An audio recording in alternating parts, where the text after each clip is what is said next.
Hey guys, we get to another episode of When the Scriptures Become Real. It's a podcast where we learn, where we study, where we grow, where we try to become the best versions of ourselves as we can, as we continue to serve our Lord. Again, you guys can find the podcast on YouTube and anywhere else you get your podcasts. We're just so thankful you guys are here and that you guys are with us today.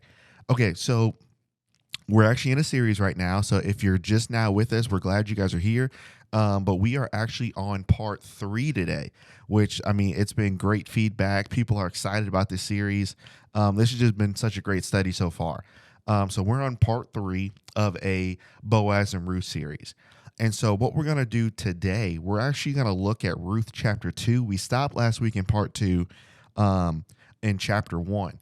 So we're going to do chapter 2 today, but it's going to be a little bit different. If you've seen part 1 and 2, it's more, let's walk through the text. Let's really see what the text is trying to bring out. And we're going to do that today.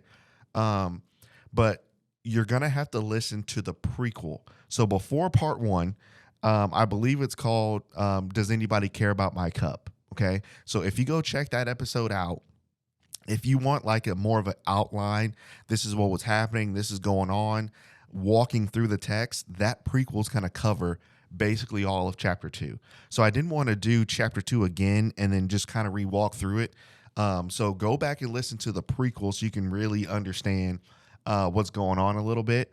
But what I want to do today, since we covered basically all of chapter 2 in that prequel, what I want to do today is give you guys some real life application and principles that we can use from chapter 2. So going to listen to the prequel is going to be really important before you listen to today's podcast, okay? So we're going to do Boaz and Ruth part 2. We're going to call this one The Encouragement, okay? I'm so excited about this one. This is going to be really good. There's really a lot here, and I think this is going to spark post this. I think this is going to spark a lot of conversation. I think we're going to have a lot of good dialogue back and forth, which you guys have already been fantastic at that so far. So we're gonna have more. So I look forward to doing that with you guys. So Boaz and Ruth part 3, the encouragement. So remember, as we ended part 2, we looked at how Naomi and Ruth were on their way back to Bethlehem. Right? They're on their way back to the house of bread. Now, as they're on their way back, they start to come at the beginning of the barley harvest when they can begin to pick for themselves when they get back to Bethlehem. But remember the darkness that we looked at, remember in part 1, how dark things were from Naomi's point of view. She calls herself Mara now. I just changed my name to bitter because my life has been so bitter. All I've seen is death, pain, and hurt. And I don't want Orpah and Ruth, I don't want them attached to me. So I just want to do this thing solo. Remember, we had a lot of application on that. So now we're going to get into chapter 2, and here's some principles that we can learn from chapter 2 about the encouragement. Isn't it interesting how, as dark as the book started, which again, I think based off our conversation that I've had with a bunch of you guys already, a lot of you guys could relate to the difficulties, the hurt, the pain, the unknown, the questions, the situations. All those things are different from everybody. But from what I got from you guys, it's all the same. All of you have seen a lot, you've been through a lot, or you're going through a lot right now. So this is why I said before, all of us are going to be able to relate to Naomi. It's just a real thing. And say Naomi was a real thing it was difficult to be her at the time. And it might be difficult to be you right now or to be you in the past. And so as we look at this more, I love how you're going to start to see a switch. So there was so much darkness, there was so much death, there was so much despair and wilderness. But now you're going to start to see the scales kind of go up a little bit. And this is why we're calling this part 3, the encouragement. Because here's kind of our first application, just as me and you are talking right now. The first kind of application that I see just originally, just before we even read anything in chapter 2, is as things start to switch and as the encouragement starts to come. It's interesting. You think when you're so down bad, when things are so hard, when you have so many questions, when things aren't lining up the way that you want them to line up, it's very interesting that we feel like that valley is just there to stay. And it's like we'll never get out of that. It's like you'll never really get an answer. You'll never really understand, really, right? You'll never really get why you're going through what you've gone through, or why you've gone through what you've gone through in the past. So it feels like the more despair and the more darkness and the more hurt that you've seen, it's almost like you're digging a deeper hole for yourself in the valley that you're already in. And so once we stay there, we feel like, man, this is the lowest of the low. How can things get better from here? And what's so great about the book of Ruth is, as dark and as despairing as things can look for you, with God, it's never over. Okay, that's so cool. That's just the first thing. And I know you guys have been there, and I've been there, to such a place where you feel like, I don't see a path, I don't see a way, I don't see an answer. I mean, there was one time, guys, driving back home, and I think I've told this on the podcast before.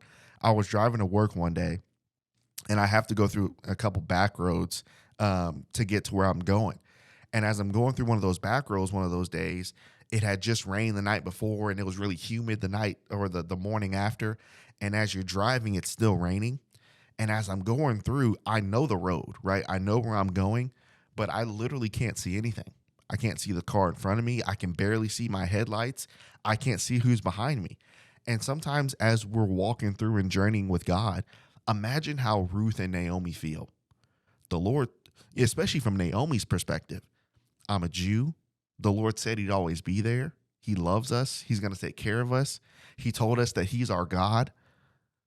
But as I'm traveling this road, it just seems to get darker and darker. And the God that says he's so close, the God that says he's not far away, the God that always professes his love and compassion and his mercy, the God that says all that stuff, why does it seem like to me he goes farther away? After each instance, after each disparity, after each death and pain and heartbreak and month and year and week, why does it seem like he goes farther away from me? So it's almost like in your mind, your picture of God is almost tainted. Because you can read scripture, you can hear a sermon, you can hear somebody say something or preach something, you can hear a great song, you can hear all these things, and you hear about the goodness and the mercy and the love and compassion and how God loves you and he gave his son, John 3:16, just for you. But the more you live life, the more you're who you are, the more you see what you've already seen, it's like that doesn't apply to me. And that's why Naomi, before we get into chapter 2, that's why she said, this doesn't apply to me. Don't even call me my Jewish name anymore, my God-given name. Call me bitter. And maybe that's where you are right now. That's real. That is a real thing. But now, as dark as it gets, now there's some encouragement here. Okay. So here's the first thing that I'm seeing here as we look at this, and we'll break this down more as we conversate and we really get into this together. Here's the first thing that I'm seeing. Here's the first principle. Well, technically the second, but here's the first principle that we can learn that I saw from this text in Ruth chapter 2. Here's the first one. Surrender means you accept God's will, whatever he should choose, but you lean into hope and into expectation. Okay, I don't want you to miss that. I got this from a book that I actually used to help kind of get these principles together. It's a great book called In the Fields of Grace, and it goes through the book of Ruth and some Jewish detail. Really great book if you guys can grab it. It's like $7. But don't miss what was said. Surrender means you accept God's will, whatever he should choose, but you still lean into hope. So now think about it from Naomi's perspective again. Call me bitter. All I've seen is death. I don't want Ruth and Orpah near me. I just want to do this on my own. So in her mind, because of all that she's seen, she has surrendered. Now, what she thinks she's doing potentially, and what you and I do, if she's doing the same thing you and I do, then she's probably doing this too. We think, since we've seen so much, well, I guess this disparity, this hurt, this pain, this valley, I guess this is God's will for me. So I'm just going to accept this and change my name to bitter. You see, a lot of times what we do, guys, is by our eyes and what we've seen,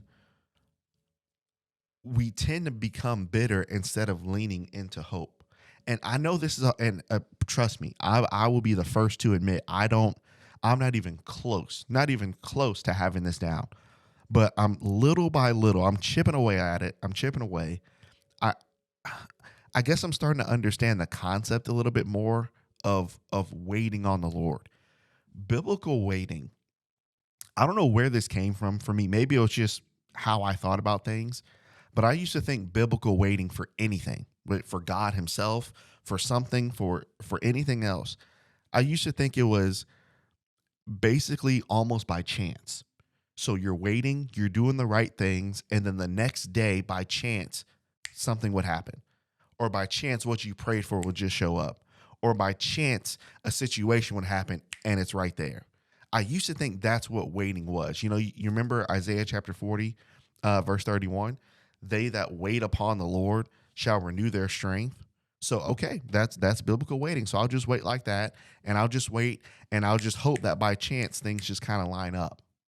I get that because that's what I used to think. But I think that's the wrong type of surrender in a sense. Here's what I mean by that.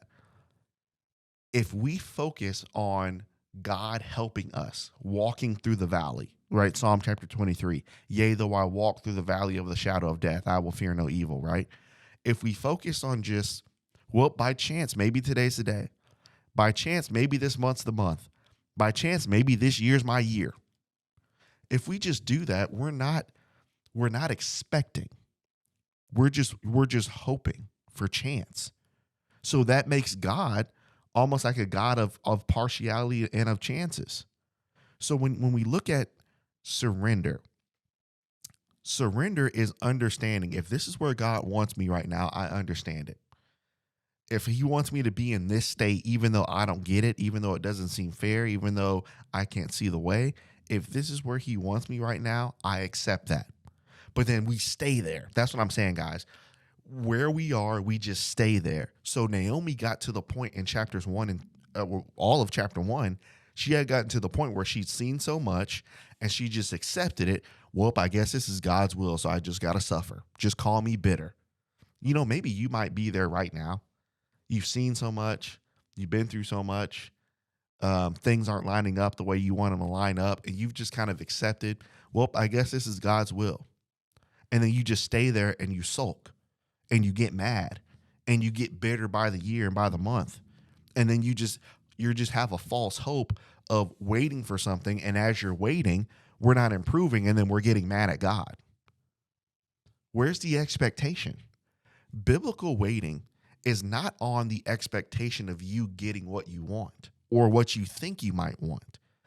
Biblical waiting is the expectation that as low as I am right now, as dark as things are right now, as difficult and how many answers that I don't have right now, I have a high expectation through faith, Hebrews chapter 11, verse 1.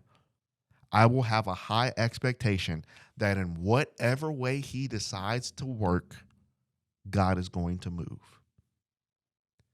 And I will be the first to admit, guys, I've been in places, as you've been in places, where things are difficult, things are hard, things are tough. And instead of having a high expectation that whatever way God decides to help you, He's going to help you out, you don't expect God to help you. And that's where we get stuck. So Naomi here is stuck. The Lord's not going to help me. What is she kept saying in chapter 1? The Lord has dealt bitterly with me. So that's how you might feel right now. The Lord doesn't love me like that. He's dealt bitterly with me. He's done with me. And that's what you might think literally right now. But this is why we're calling part 3 the encouragement, because notice with Naomi and then getting into Ruth and Boaz, we're going to see as you lean into expectation, you're not hoping, well, I hope God lines it up so I can do this. I hope God lines it up so I can be with this person. I hope God lines it up. So you don't even have an expectation. You just know God's going to work. That's it. Simply, that's it. You have no details. You have no expectation of Him. You just know, my God, the house of bread, the manna from heaven, He will work. I don't know how, but I have a high expectation that he will. Look at this real quick. Look at there's so many places. Look at Romans 4. Yeah, let's go there. Romans chapter 4. And I want to look at a quick example of Abram before we go back to Ruth chapter 2. Look at Romans chapter 4 because this gives a great explanation. So remember, and this helps us too with our conversation. So remember in Genesis 12, God gives Abram the promise that you will have a son. Now Abram's old. Sarai at the time. She's old. They're past childbearing age, but you're going to have a son. Okay, so that's the promise. Now, Romans chapter 4, let's begin in verse 17. As it is written, I have made you a father of many nations. Before him who he believed God, who quickens the dead and calls those things which be as though they were, who against hope believed in hope. You see, here's what we tend to do. We tend to reason the things that are happening around us. Well, is this my time to make a move, right? Is this my time to do this or that? Which I get it. So think about Abram. God said in Genesis 12, you're going to have a son. What did Sarai in Genesis 16, what does she say to Abram? You know what? God's taking too long. It might be that you might have a son through Hagar. So why don't you go sleep with her? So what was Sarai doing? She was trying to look at signs going around her, and she was saying, well, since God's not moving, maybe this is God. Maybe that's God. Maybe this is God. Maybe that's God. Instead of just trusting God. Please don't miss that, guys. And I know how easy it is to look at things and be like, well, maybe that's God. Maybe that's. So that's what Sarah did. It's taken too long, and it's not like we're going to get younger. So you know what you should do? Go sleep with her, then we'll have a child. You see, now they went off course. Instead of looking and seeing, is that God? Just believe God. What does the text say in verse 17? It says that Abram believed God. Did he believe God in the way Abram wanted it to happen? He just said, I believed God. And as hard as that is, I think, at least for me, I think the reason why, simply just believing God and just believing in an expectation that God's going to work on your behalf, I think the reason why that's so hard is you don't have control. You have no control over the timing. You have no control over the people. You have no control over the circumstances and situations. So when Abram said, I believe God, and I hoped against hope, verse 18, Abram didn't have an expectation. Well, God, I want you to move, but can you move this way? Can you move with the people I want you to bring into my life? Can you make this situation go? Can you make this happen? He didn't come in with any expectations. And that's where we fail. We come in with expectation because in our minds, well, that's God. And then we go with it. And then we figure out, like Abram and Sarai did, that wasn't the move. So then just like Elimelech, when he left the house of bread, Naomi said, man, I hear that they have bread now. So it's hard because you don't have control. You have no control over it. So now look at this, verse 18. Who against hope believed in hope, that he might become the father of many nations, according to that which was spoken, so shall your seed be. Verse 19. And being not weak in faith, now this is crazy. Being not weak in faith, Abram considered not his own body, which is now dead. So what it means by dead there in the text in verse 19, dead from having children. So naturally, a man that old is not supposed to have kids. It's just not supposed to happen. A woman that old is not supposed to have kids. It's not supposed to happen. But Abram said, God said it though. Like, I know it's not supposed to happen. I know mankind says it's not supposed to happen. I know maybe my friends said it's not supposed to happen. Those that I'm leading are saying that it's not supposed to happen, but God said it. So even though the whole world says it's not supposed to happen, but God said it's going to happen, I don't know how, but it's gonna happen. That's what Abram said. So for us, I know things are hard. And this is the application for me and you as we're just talking and studying together.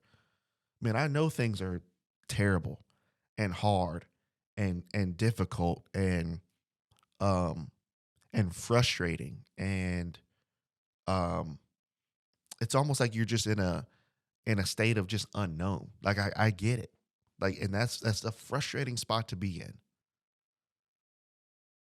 And it's also in a sense frustrating for God not to tell you the details of how he's going to work. So when God doesn't give you the details, you try to fill in the blanks and you try to give details. And here's the catch. You try to make details. Maybe this is it. Maybe that's it. Maybe this is coming up. This is coming in now. This is it. Is it, or is that you just making details? So now as we look at it, we have to be honest. That's what growth is. Growth is being honest with yourself. And so Abram, he wasn't weak in faith. He didn't even consider his own body, which was about 100 years old at the time. Neither did he consider the deadness of Sarah's womb.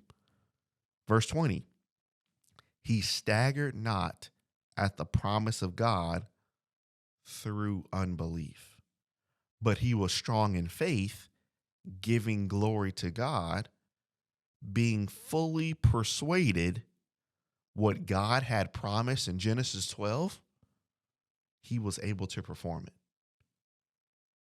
So I think the reason why we make up details, we try to fill in the blanks for God, we try to paint the picture for him, we try to write the narrative for God in our lives and the things that we want to work and that we want him to bless in our lives. The reason why we do those things is simply because we don't have enough faith that he's able to perform. So we have to make up something in our minds that seemingly right now seems to make sense. And then we go for it. And then guess who we say it's God's will. You see, we got to be careful. Abram could have done that. Well, actually, he did do that. He went in, he slept with Hagar, he had Ishmael, now he had problems. But when he learned, Abram said, I'm not going to come into this with an expectation that I want God to do this or that. I'm just going to believe what he said. And what did God say? You will have a son. And what did God tell us? Matthew chapter 28. I will be with you until the end of the age. I'm with you. Do we believe that? Do I believe that right now? Do I believe in the confusion, in the valleys, in the darkness, in the frustrations, in the same thing you're seeing year after year and month after month and week after week? Do I really believe, even though I don't have the details, the answers, the way, the solutions, do I believe that God's going to perform in Jordan's life in whatever way that he deems necessary? Do you believe that God is going to perform in your life in whatever way he deems necessary? Or are we going to work behind the scenes and try to make up the details as we go?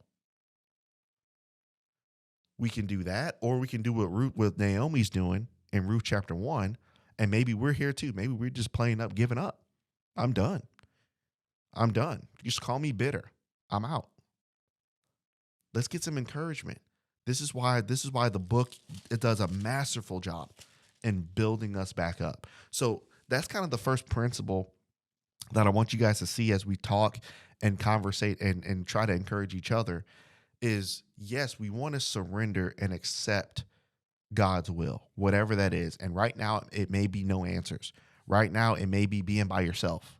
Right now, it may be difficulties. Right now, it may be all those things. But as those things are happening, don't let go of your hope and your expectation of God. Now, real quick, we saw Abram. Now let's take it back to Ruth. Now let's give us some context about Ruth at the time. Now let's think about Ruth, and we're going to be introduced. Well, in the prequel, we were introduced to Boaz. So let's look at it from their perspective. So think about if you and I are Ruth right now. just lost your husband, you have nowhere to go, you left your home, and you're going somewhere where you're not going to be accepted. What's the last thing Ruth is probably thinking about right now? I need another husband. Why would she want that right now? I'm sure in society, just to have a man around at the time, because of how low class women were viewed at the time, I'm sure there was some type of desire to have a man there. But what's the last thing I'm thinking about if I'm Ruth right now? Last thing I'm thinking about is marriage, because you're still mourning. You're mourning leaving your home. You're mourning leaving your sister-in-law. You're mourning leaving your husband's body in Moab. You're moaning that right now, or you're mourning that right now. And then as you go through it, and as you go through it in the tears, and I don't know if you've ever heard like a groan and a moan, like a painful one, to where someone can't even cry, but it's just like it's a scary thing, man. I can't describe it, but it's just like, it's this noise that comes out of your body where it's not even a tear. It's just kind of like it's a groan. And I've seen that in mothers. I've seen that in women. I've seen that in it's a different thing. And I hate to see that, because that's a different level of pain. So I think of Naomi and Ruth in that position. And what's the last thing that I'm thinking about right now? Marriage. But God's thinking about something different. Think about it from Boaz's position, guys. So from Boaz's position, now this is something for you to study on your own, but the text doesn't specifically indicate that Boaz was married before. But let's give two scenarios so you can kind of paint this picture for yourself, okay? So scenario number 1, verse 1 says, Naomi had a kinsman of her husband, a mighty man of wealth, right, of the family of Elimelech, and his name was Boaz. Now, here's the situations. Scenario number 1, with Boaz being a wealthy man, at that point, a wealthy man is older. He's an older man. Not like old, like 50, 60 old, but maybe 35, 40 older. So now being older, it's very unlikely at this time that before he probably was married. It's very likely that he was married before. So imagine if that's the case, not saying that's true, but let's just say it is. If that's the case where Boaz was married before and he lost his wife, what's the last thing on Boaz's mind? I'm not trying to be with anybody. I already had a wife. I'm just trying to build my wealth, stay here, work, take care of the people that are here right now, and just serve. But think about it on scenario number 2. Even if he never had a wife before and he'd been single this whole time, and he's single up until his early 30s, early 40s, maybe early 50s at this time, what's the last thing on his mind? If it didn't happen now, if it didn't happen by now, it's not going to happen. So you know what? I'm just going to focus on my work. Now, for the ladies that are listening, are you Ruth right now, where you've seen so much and you're in something right now that's difficult, whether that's a difficult marriage or a difficult family situation or a difficult individual situation. And in your mind, you don't even have expectation of the future. You have no expectation of hope. And you also have no expectation that God's going to move on your behalf. Now, you might say the right things. I'm praying about it. I'm working on it. Oh, I'm doing this. But you're doing all the right things, but you have no expectation of God. So women, is that you right now? Are you in the same position as Ruth is? Fellas out there that are older, maybe younger fellas too, but specifically since Boaz is older, are you in the same situation? Maybe you're a widower. You've lost your wife. You have no expectation that God's going to help you in whatever way. Could it be another person? Maybe. Could it be another way he can help your family? Maybe. But either way, you have no expectation. God's not going to help me. I'm in despair. Why would I worry about God helping me with this right now? I'm just going to work. I'm just going to focus on me. I'm just going to stay over here on my own and do my thing. Maybe that's you. Maybe it's you on this side, fellas. You're older. You're single. Nothing has happened. Basically, since you were a teenager, nothing has happened all up to this point. Now you're in your early 30s, going into 40s, maybe going into your 50s, and you're in your mind thinking maybe what Boaz was thinking. If it was going to happen, it would have happened by now. So I'm just going to focus on this money. I'm going to focus on being kind to people, and I'm not even going to worry about it. Do you have any expectation that God's going to help you? Now, is there anything wrong with being single and doing your thing? No, Paul did that. We had those examples. But you have no expectation. God's not going to do anything. Isn't that interesting that from Boaz's perspective, potentially, and Ruth's perspective, potentially, isn't it interesting that potentially both of them surrendered and they both thought, from Ruth's perspective, this is God's will for me just to suffer. From Boaz's perspective, this is God's will for me just to be by myself. I'll just accept it. And isn't it interesting that God took two people with those potential mindsets and brought them into a union that they didn't even expect? You know, that's, if you look at scripture, normally that's how God works. And it's a beautiful thing. And he takes two people that have been in two difficult situations, and he brings them together non-expectingly. That's amazing. And I can't say, because I don't have the authority. I'm not God. I can't promise, well, God's going to do this for you and give you this, and God's going to make this happen if you just keep reading the book of Ruth. I don't have that authority, so I'm not going to tell you something that I can't do. But also, I don't know how the Lord's going to work for you or provide for you or change things for you or work on your behalf. I don't know how he's going to do that. But the main point of what I'm seeing here is you just have to believe that God's going to work on your behalf. I can't give you the detail because that'd be wrong for me to do. But we have to have that expectation that no matter what is happening, and I don't know how God's going to do it, but the Lord's going to work for me. But I got to keep trusting him, loving him, reading his word, getting in his word, changing myself, continue to get better. That's what I can control. But the way that God's going to work, I don't know. But I expect, and I hope, and I wait. And in the waiting, I will be strengthened because I know God's going to move. So that's the encouragement that I can give you right now, guys, that as we're listening and conversating right now. The encouragement I can give you is God's going to move, and he can move. But what do we have to do? Just like Abram, we can't be weak in faith. We can't stagger at the promise, and we have to be fully persuaded. As dark as that hole looks right now, and I know y'all been in some dark holes. Everybody has.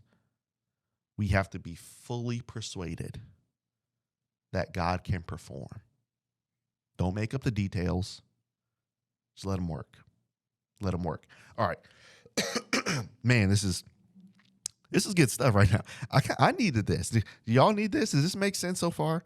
Right. This is why I love this book. So again, just quick plug, go listen to the prequel, because that's where we kind of go verse by verse in chapter 2. So I didn't want to cover all of chapter 2 again, verse by verse, since we did that in the prequel. So this is why today the encouragement is more principle and application heavy based, because we covered most of 2 in the prequel one. Okay. So here's the second one I'm seeing. Second one I'm seeing is, ooh, this is good. Ooh, this is good. Here's the second one. With God, always leave your mind open. Okay? With God, always leave your mind open.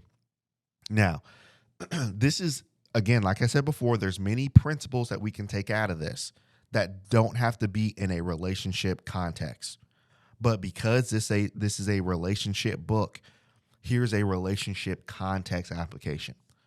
So, when I talk with older couples are, talking at church, or if I just meet an older couple, you don't have to bring it up. They'll bring it up of how they met, right?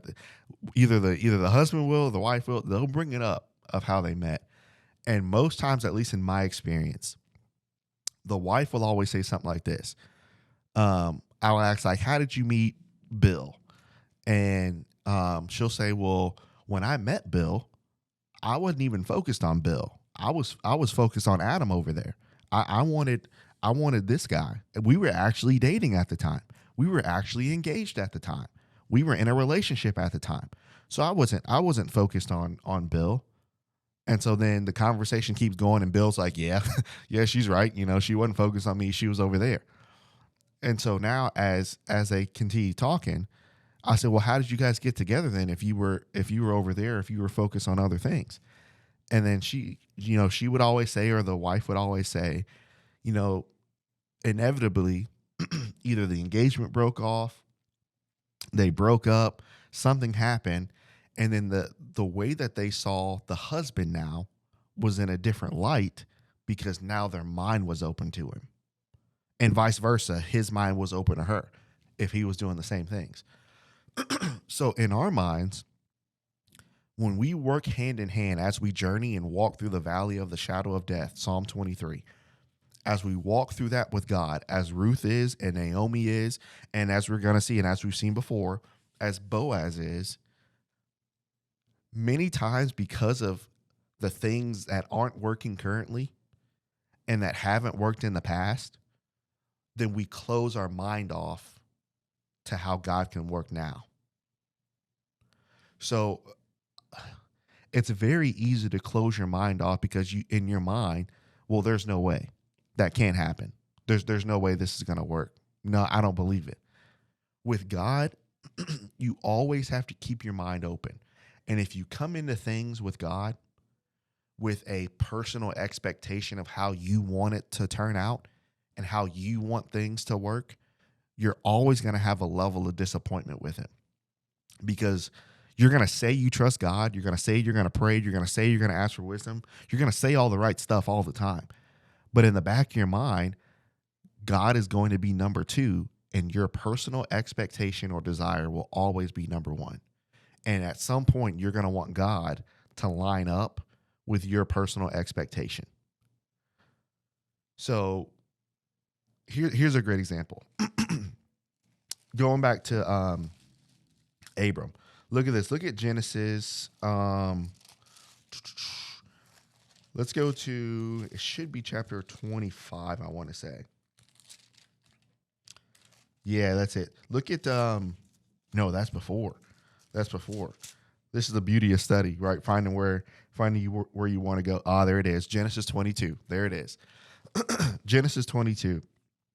Now, think about Abram's expectation. Remember, we just looked at that. And again, we're going to go back to principle here with Ruth and Boaz here. But remember when Abram said he was going to have, or God told Abram he was going to have a son, right? Genesis 12. Then Romans 4, we see the things that Abram did. All that hard work, he waited 25 years for Isaac. Isaac is finally born. And as Isaac is born, the expectation is, I've waited so long for this. I've gone through valleys for this. I've made mistakes through this. I've sinned through this. I haven't done right through this. My son that you said, God, would finally be here is here. And in Genesis 22, what does God tell Abram to do with that son? I want you to sacrifice him to me. Wait, what? I've waited this long for this son. I've gone through, you said you promised me this son. But now I want you to notice how Abram's mindset is a little bit different than it was in Genesis 16. Watch this. Look at Genesis 22 and look at verse let's start verse 3 for context. So Abram rose up early in the morning. So this is after God told him to sacrifice his son. Abram rose up early in the morning, went on his donkey, 2 of his young men with him, Isaac his son, and he got wood for the burnt offering, and he rose up, and he went to the place that God told him. Verse 4. Then on the third day, Abram lifted up his eyes, and he saw the place afar off. And Abram said to his young men, abide here with the donkey. Watch what he says.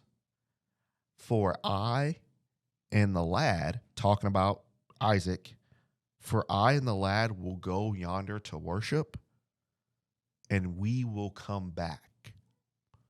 Wait, what did God just tell him to do? God said, sacrifice your son. So what did Abram think? Abram kept his mind open. Why am I sacrificing this son? God, you hate me. God, you don't love me. God, you tricked me. God, you deceived me. See, that's what we would say. Make it personal. That's what I would say.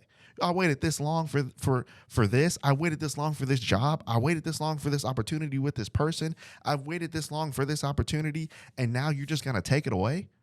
God, you tricked me. God, you deceived me. God, you're playing me. This is a game to you. But Abram didn't say that. Abram believed the promise.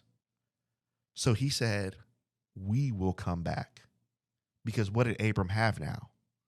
I have faith that the Lord is going to protect my son. Amazing, amazing. So now verse 8. Look at this too. And Abram said, well, Isaac asked him, where is the lamb for the burnt offering? Verse 7. And Abram said, my son, God will provide himself a lamb for the burnt offering. Why didn't he say that we're going to go up there and we're going to sacrifice you like God told me to? Abram had such faith that he said, I don't know how God's going to provide this lamb. I don't know where the lamb's going to come from because we didn't bring one on this 3-day journey. But because I trust God, Isaac, I don't know what he's going to provide and how he's going to do it, but God is going to provide himself a lamb. But me and you are going to go. And as he was willing to sacrifice his son, an angel stopped his hand. And God says, now I know your heart. Abram kept his mind open. You see, many times walking with God, me and you, we try to get too detailed with him. God, this job's got to be this. God, this person's got to look like this. God, it's got to be the right, it's got to be this. It's got to line up with this thing. If it doesn't line up with this, God, that's not going to work. How many blessings, how many people, how many situations have we not even considered and thrown away? Because in our minds, well, that's not what I thought it would be. That's not what everybody else wants from me. That's not what they say is right. That's not what, you see, with God, you listen to other people for counsel. I'm not saying that you don't listen to wise counsel. You don't listen to parents. You don't listen to grandparents. You listen to wise counsel. But you got to keep your mind open with God. Because what God wants for you, what if everybody else doesn't want that for you? So here's the thing. But how do I know it's from God? And it's not my personal thing. Because with God, as we're going to notice with Boaz wasn't a project. Boaz was already doing the work. Boaz had a godly foundation. Boaz already loved God. She didn't have to change him. That's a whole nother wormhole, ladies, we can go down with you trying to change somebody to who you want them to be. You see, here's the thing about guys. Just to give you a quick thing, and then we'll keep going. Sometimes what we will do as guys, we will do whatever we have to do to make sure that we're with you. So if I have to love God, hey, I'll love God. I'll go to church with you. Yeah, I'll do this. But me and you are good, right? Me and you are together, right? We're back, right? You see, instead of taking on those things, you need to understand if this is from God, he's already doing this, or he's on the path for this. So now as we look at this, Abram here is understanding. He always kept his mind open. So now going back to the book of Ruth, in Ruth chapter 2, the beauty of this older, and a lot of times when we look at this book of Ruth, we assume that Ruth and Boaz are younger. This is young love. Based off of Jewish history, this is old love. Well, I don't want to say old love because I would put me in that category. This is middle-aged love, right? This is middle-aged. This is not young. So now as we're looking at this, you have two entities who potentially feel like it's over, who've already been through bad marriages, who already haven't had the right partner before, potentially. There's no way God can There's no way. You see, whatever your situation is, I'm not saying that you're not smart, that you shouldn't understand the reality of what's going on, because what's going on is real, because it's actually happening in real time. But the God that we serve, guys, uh, I can't even put it into words, but the God that we serve, like Ephesians says, he will go above and beyond of what you could even ask or think. I couldn't even, there's some situations in my life right now that I couldn't have drawn it up. Like, there's no way. I couldn't have drawn up certain situations, great situations that are happening. I couldn't have drawn it up, but it's happening. Maybe for you too, but we just got to be careful. And with God, he can do above all that we ask or think, according to the power that works in us. And for Ruth and Boaz, God is going to do above all that they both have ever asked up to this point or thought of what could be. So I know things for you in your marriage, in your home, in your relationship, in your work, whatever you want to put there, as you serve God, because all of this is about serving God. As you serve him and give your life to him in his service, never give up that hope of expectation. Don't let anybody or any situation or any person take that hope away. Don't let them take that away, because God fuels that. Okay? Does that make sense? Right? I hope that makes sense as you and I are going. So here's a third and final principle that I'm seeing from chapter 2 with Ruth and Boaz as they meet. Again, I've covered all this in the previous podcast, so please go back and read all of chapter 2 before we get into 3 next week. So here's the third principle that I'm seeing. Don't bury your future because of your current fears. Don't bury your future because of your current fears. Now, quickly, look back at chapter 1 real quick and look at verse 20. 20 and 21 to get more context. So she said unto them, call me not Naomi, call me Mara, for the Almighty hath dealt very bitterly with me. I went out full, early chapter 1, when she went out with Elimelech and her boys. I left here full. Interesting. I left here full, but the Lord has brought me home empty. Why call me Naomi, seeing that the Lord has not only dealt bitterly with me, he's testified against me, and he's also afflicted me. So look at the 3 things that Naomi admitted herself about God. God, number 1, has dealt bitterly with me up to this point in my life, whatever age you might be too, or this is what you might feel. Number 2, the Lord has testified against me. He's done this for everyone else, but he hasn't for you. Actually, things are actually worse for you. So there's something that God has against you. And then number 3, the Almighty has afflicted you. He's just haphazardly not making things happen. And actually, it's almost like God wants things to be harder for you. Does that sound familiar? Does that sound like the inner voices in your head right now? Don't bury your future because of your current fears. So all this emotion, like we talked about in part 2, what is all this that Naomi's talking about? She's just scared. And if Boaz, if a man said this, guess what? He's scared too. That's all it is. It's just fear that the Lord has forgotten you. Isn't that real? Do you feel that? You feel like in some circumstances and in some ways you're forgotten. The Lord's forgotten you. He's testified against you in some manner. He's afflicted you in some manner. And he's made you bitter in some manner. What Naomi was willing to do at this point, Naomi was willing to bury any potential future of the Lord working because she was so scared because of what her current situation is. And where you are right now, whatever you're going through, you may have already been to your own funeral. I don't want you to miss that.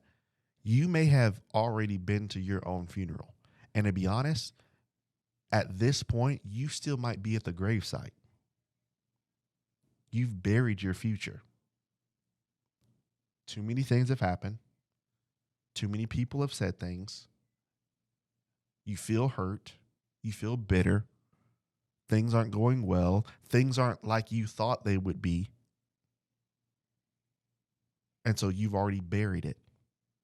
And in your mind, you folded everything up. And in your prayers, you'll say all the bad things that have happened. And there's no expectation that the Lord will move for you. And we'll stand there at that site. And we'll just look at who we could have been. And you know who's happy to attend that funeral with you? Satan. Because he knows if she doesn't believe in her current situation right now, if she doesn't believe that God can move and God can do abundantly above all that she could ask or think as she serves him and lives her or his life for him, if I could put doubt in her mind that the Lord doesn't care about you like he does about your friends, Lord doesn't really love you because he would have done something by now, right? You're old now, so it's not like the Lord has a blessing for you, right? If I could just get her to doubt herself, if I could get him to doubt himself, if I could get him and her to doubt the love and the power of God and the guidance of God, even through the valleys, me and you will just stay at this funeral. And we'll just keep digging a bigger hole. Because in your mind, because of my marriage, because of where I am, because of what's not working, because of all these things, even with God, I don't have a future. Does that sound familiar? Is that you? Are those your conversations right now? And what I want to be able to do with the scripture as we kind of close these thoughts in Ruth chapter 2, I want to wake you up. I want to help you to realize the reality of what you've gone through and the reality of your choices. I'm not going to be some spiritual genie and say that's not real. The reality of your choices, the reality of who you're with and what you've done is real. Okay? And I'm not going to pretend that that's not real. The reality of it is real. But here's also another real reality that we've buried just like Naomi did. That the Lord still works.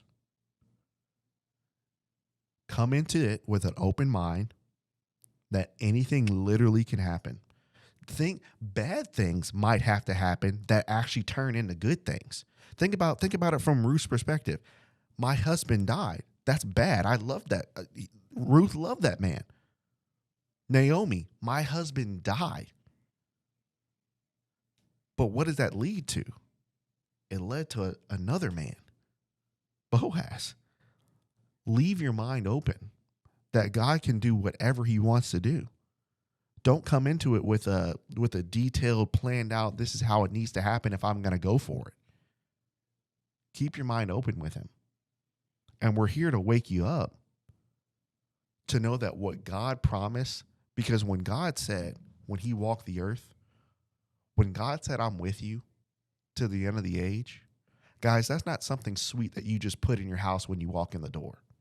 That's not just a screensaver that you can put on your phone. That's not just a nice sign when you walk into the church building and you see it. That's a promise.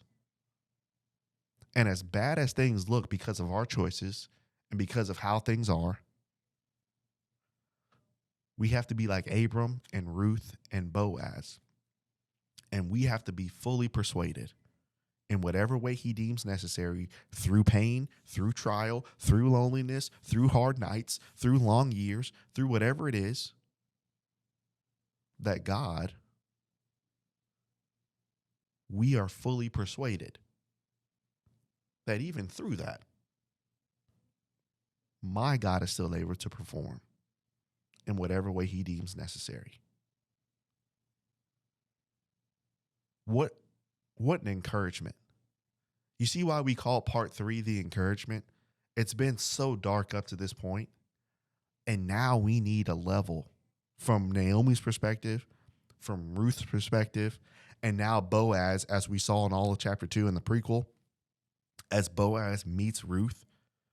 Guess what all 3 people have now? Going into chapter 3, all 3 have encouragement. And I hope that as you've listened to this podcast and as we've conversated and studied, that you have it now too. That there's a future. Don't bury it. That God is with you if you keep your mind open to the things and the people that are around you. And lean into hope.